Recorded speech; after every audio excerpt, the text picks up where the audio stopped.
Boom! And here we are again, ladies and gentlemen, once more pulling the pin on the purple hand grenade of truth and judgment and logic or some kind of shite like that. What I want to talk to you in this video is about social justice. What is social justice? What does it mean to me? I want to answer a response that I had to one of my Q&A videos from the Bandog. I had said that I am in many ways pro-social justice, and he said, what does that mean? Really, what does it kind of mean? I'm paraphrasing him, obviously. What does it mean, other than trivially true? And he sort of gave some examples of that. What does it actually mean? And he doubted whether I'm really sort of involved in social justice things. So I wanted to respond to that. I responded to that in a comment. I wanted to respond to that in a video. That is the benefit of having this kind of channel. I can make these kind of videos, especially when I'm on my third glass of scotch after 2 glasses of red wine. Okay. And I'm still holding it together, right? That shows you I'm a proper bloke. So what I ought to do first is just to try and describe to you what I mean by social justice. Now, I had a look quickly before I started recording this video to check I wasn't massively wide of the mark. And of course, I'm not massively wide of the mark, but I think you can distill a lot of those down into something which is effectively, rather than giving you those definitions, it's about a leveling of the playing field. And I mean a leveling of the playing field rather than a making the playing field level. Not insofar as something being maximally a social justice position, but it even being a social justice position at all. Because as far as I'm concerned, a level playing field, right? And what I'm saying by this is, here's your playing field now. Right, this is your level playing field, and maybe there's a sort of optimal playing field levelness somewhere in between, okay? And what I'm saying is that actually a level playing field is probably a social injustice. So you'd have to, the social injustices you would have to create to make an entirely level playing field is worse than anything you would achieve by it. And that's in many ways. I mean, I think for most people, the majority of people, right, even who are pro-social justice, would say that they accept the idea of private ownership, that you can own your own things, that you can own something. And to be able to own something, there are some people who say, no, we shouldn't be able to own anything. But to be able to own something means that one person is going to be able to own more than somebody else. Because if they can't own somebody else, what does it even mean to own something? If you can only all own the same, that means you can never give something away. You can never destroy something without it being immediately replaced. You can never invest in anything, including your children, for example. Okay, so unless you can do something with it, unless you can move it around, you don't really own it in the first place. So there has to be an inequity of what people own. And if there's an inequity of what people own, then that means that people can invest in their children, does it not? If people can invest in their children, they can invest in their children's education. And as soon as you invest in your children's education, then there is an inequity that passes to the next generation that seems to me to be unavoidable. Another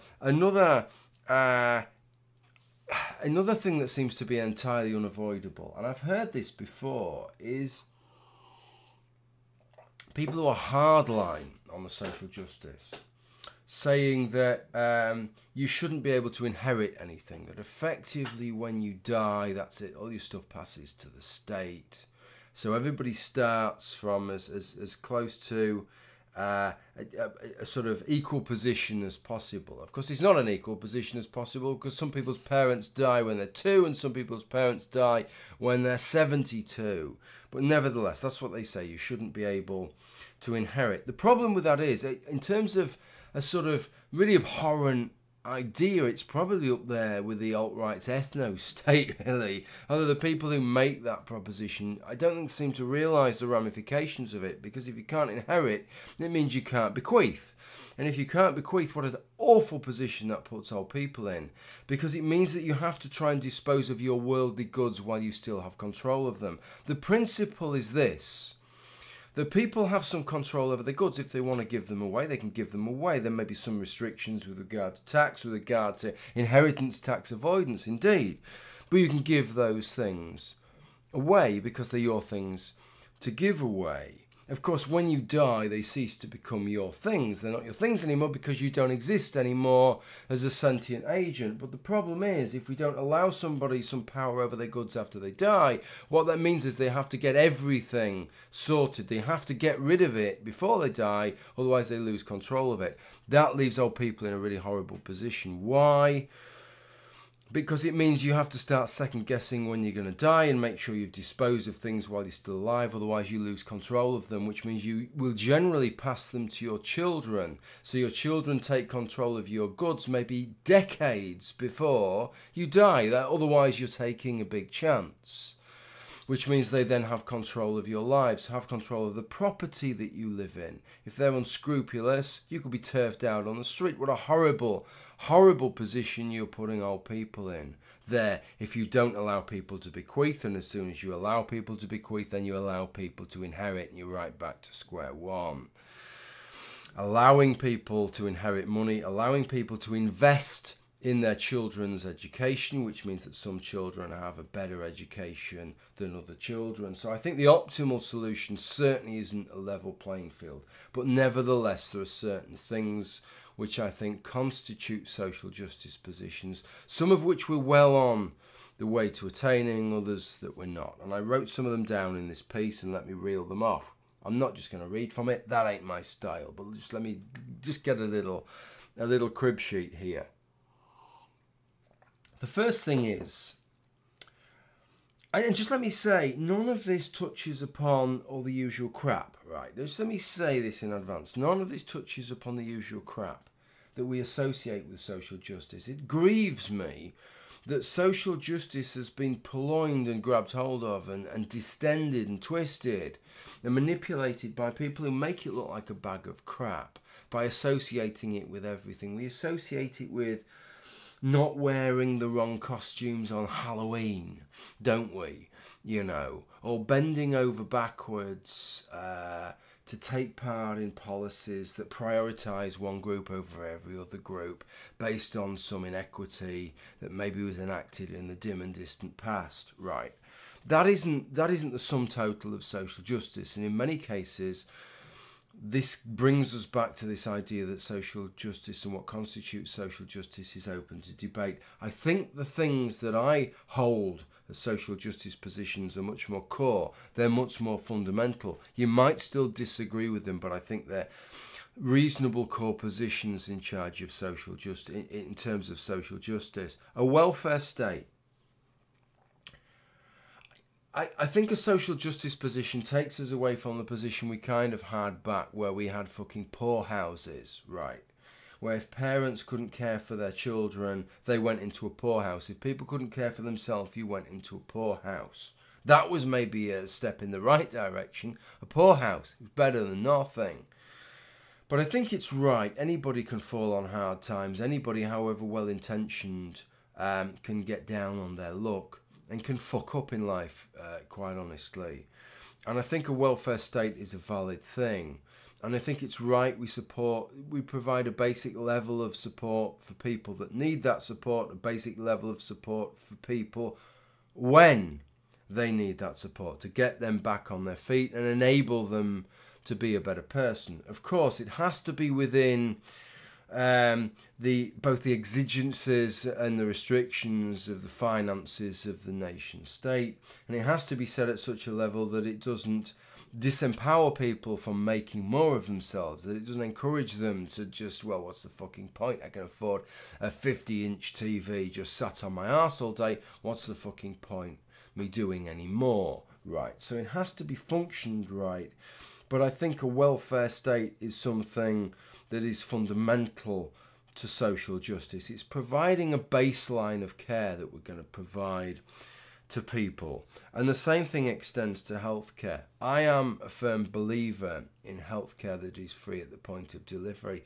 I think pretty much everybody in the United Kingdom and probably most of Western Europe is. This is a debate that I think, is a big debate still in the United States. It's always an indicator for me. We've had a thing like this at work, changing our shift system. What's interesting is those that have already changed to the different shift system, 99% of them sing its praises. We're having a debate because we haven't shifted yet. I think healthcare's universal healthcare that is free at the point of delivery, not free, free at the point of delivery, is more or less the same. When you look at countries that have such a system, the vast majority of people sing its praises. The debate doesn't exist. It isn't wealthy people saying we should do away with it, it's even the wealthy people, because you can see the advantages of it for their relatives, for their descendants, maybe 3 stages down the line. So I think that's another thing, a commitment to that. Also a commitment to educational standards. This is a real big one for me. You're always going to get people that can spend more, as I've said, on their children's education than other people. But I think it's important to provide a baseline. In fact, I think the United Nations, in one of its charters, requires its signatories to provide some kind of education for all children. But I think we do a little bit better than that. In a social justice position, for me, the optimal position is a position where it doesn't really matter where you start from. I can't guarantee that everybody's going to get the same chance, or that you're going to have an entirely meritocratic system where it doesn't matter how wealthy your parents, it doesn't matter what resources they have, how many books they have in the house, how much access to this, that and the other they have, how much money they want to spend extra on your education. It's all going to be the same. Everybody's going to get exactly the same. Can't offer you that. I wouldn't particularly want to. But what I think is a position where not only will you be guaranteed education up until you reach young adulthood, but that it will be at such a standard, it will be at a standard commensurate with that if you have a reasonably high level of intelligence, that you will get a level of education that will bring you up to degree standard, right? That will prepare you to a point where you can then take on the debts you now have to take on, but you can borrow the money from the state for that, so that you can go and do a degree. So that's not out of reach of everybody, which is a massive thing. I mean, it's kind of, we take it for granted, right? I think in Western societies now that people from poor backgrounds can get a degree. But this is quite a recent thing, really. I mean, it used to be, this is very much the territory of the rich and influential, was that you would go and you would get schooled and you would get to a university. These were fabulous things for the very few. You know, for a fraction of a percent, and then for 1%, and then for 10%, and now sort of 20-30%, and it's kind of an amazing thing that it's gone that way. But we shouldn't take that for granted. That's a marvellous achievement of social justice, and we shouldn't spit on those kinds of achievements. Are we 100% there? I'm not sure that we always are, and I think we can always do more. What I do know, because I know a lot of teachers, my wife's a teacher, is that teachers try very, very hard in that domain to make sure that all pupils are uplifted to a position which is wherever you come from. If you have those talents, that you will have a chance to maximise them. In line with that, before I go on to the one that I'd put next on Bandog's list, something that's a personal addition of mine to that is that one thing that I think we've failed at, that's something I think we've succeeded at. What I think we've failed at in education is that what we tend to do is this. I don't know what your position is. I know what my position is. I don't know what your position is on nature versus nurture. People have different positions. Some people say that the difference in job choices and career choices and educational choices that people make is all as a result of the culture that we live in, the cultural expectations, the cultural baggage, the predispositions of parents and people we know steering boys and girls into different directions. Other people say that's a load of old shite. Really, and that boys and girls are predisposed to different things, and it kind of determines the paths they go down. And other people say that it's most people, I think, understand that it's a mixture between the two. And it seems to me that the science points in that way, both in looking at the way that toys are played with from the very youngest children through to sort of every kind of study that you do, you can never totally extirpate the cultural element from it. Of course you can't, but it looks like there is some fundamental differences between boys and girls, men and women, and that reflects in the choices as you go down the chain. Nevertheless, I think we provide an amplifier for that, which is that our expectations then start to match those predispositions. So those predispositions might be fairly slight, but our expectations and our expectations impact upon those predispositions, and so we then start to regard things. It might be that girls are slightly more skewed towards nursing, boys towards engineering, but then we add that cultural veneer over the top, and we see nursing as a women's job and engineering as a men's job, and so we start steering boys towards certain things and girls towards certain things. And it's that second part that I'd like to take away from it. I don't care, quite honestly, whether we all start as a blank slate or whether we all start with these predispositions. I presume the latter, but it doesn't matter either way. What I would like is a situation where rather than starting to reduce the avenues of possibility that our children have with our own preconceptions, let's expand them. Right. If those differences exist, then they'll rise to the surface anyway. Let's show our children the full gamut of opportunities of different things that they have, and let them decide for themselves which paths they want to go down. And I think that would be doing the best by our children that we possibly could. The last thing that I want to say in terms of social justice, and then I'll wrap this up, is that I think what's fundamental as well in terms of social justice, levelling the playing field, is treating people according to their own merits, their own strengths, their own weaknesses, rather than according to some group to which they belong or to which we are going to put some pigeonhole to which we're going to place them in, or according to the place where they grew up, or according to the parents and what their parents did, which is things that we still do. Let's be honest, we still do those things. We still prejudge people in all those ways. And I think trying to get over the biases we have, and that can be individual biases or it can be systemic biases, and that can include practices where we try and combat that, right? Striking people's names off application forms, not seeing what they look like until we have to see them for the interview, etc., etc. These are all ways that we can try and overcome these things, and I think they are, for me, they're social justice positions, and they're positive positions, and again, they're things that I would endorse, because again, what we're doing is we're levelling the playing field. We're saying it doesn't matter where you were born, it doesn't matter what your parents did. Maybe your parent was an active paedophile or a murderer or Genghis fucking Khan, right? Although you must be pretty fucking old if your dad was Genghis Khan.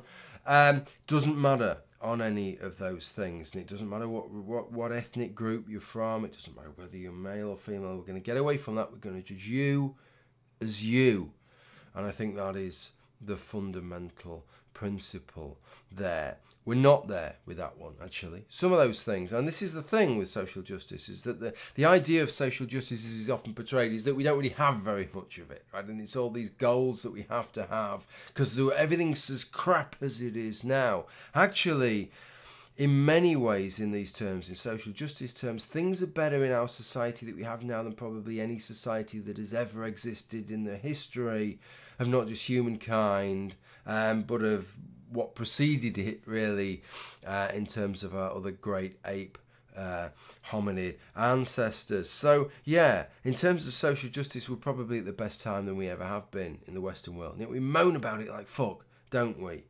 And actually, there's a lot to celebrate. I don't think we're quite where we need to be.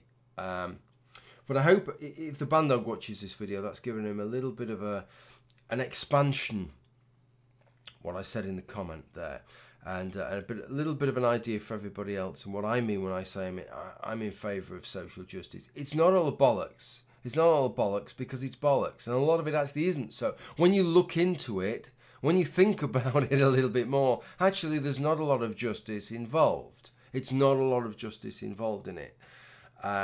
Social justice principles are actually, I think, a lot of the time quite simple. They're quite basic, they're quite generic, and they're quite fundamental. Okay, that's all I wanted to say. I don't think I've got an ending for these hand grenade videos yet, so I have to think of something. I can't just say thanks for watching and bye for now. It isn't going to work, is it? Okay, take care.